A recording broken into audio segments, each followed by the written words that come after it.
ഇപ്പം നിങ്ങൾ വല്ല സങ്കടത്തിലൂടെയോ വലിയ പ്രതിസന്ധിയിലൂടെയൊക്കെ കടന്നു പോകുന്നെങ്കിൽ വരുന്ന കുറേ ദിവസങ്ങളിൽ എല്ലാ ദിവസവും രാവിലെ ഈ സങ്കീർത്തനം ഒന്ന് എടുത്ത് വായിച്ച് നല്ല ഉറക്കം അങ്ങ് വായിച്ച് പവർ നേടി സ്റ്റാർട്ട് യുവർ ഡേ.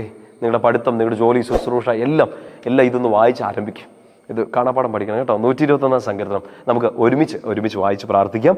പർവ്വതങ്ങളിലേക്ക് ഞാൻ കണ്ണുകൾ ഉയർത്തുന്നു, എനിക്ക് സഹായം എവിടെ നിന്ന് വരും? എനിക്ക് സഹായം കർത്താവിൽ നിന്ന് വരുന്നു, ആകാശവും ഭൂമിയും സൃഷ്ടിച്ച കർത്താവിൽ നിന്ന്. നിന്റെ കാൽ വഴുതാൻ അവിടുന്ന് സമ്മതിക്കുകയില്ല, നിന്നെ കാക്കുന്നവൻ ഉറക്കം തൂങ്ങുകയില്ല.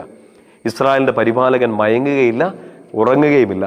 കർത്താവാണ് നിന്റെ കാവൽക്കാരൻ, നിനക്ക് തണലേകാൻ അവിടുന്ന് നിന്റെ വലതുഭാഗത്തുണ്ട്. പകൽ സൂര്യനോ രാത്രി ചന്ദ്രനോ നിന്നെ ഉപദ്രവിക്കുകയില്ല. സകല തിന്മകളിൽ നിന്ന് കർത്താവ് നിന്നെ കാത്തുകൊള്ളും. അവിടുന്ന് നിന്റെ ജീവൻ സംരക്ഷിക്കും. കർത്താവ് നിന്റെ വ്യാപാരങ്ങളെ ഇന്നും എന്നേക്കും കാത്തുകൊള്ളും.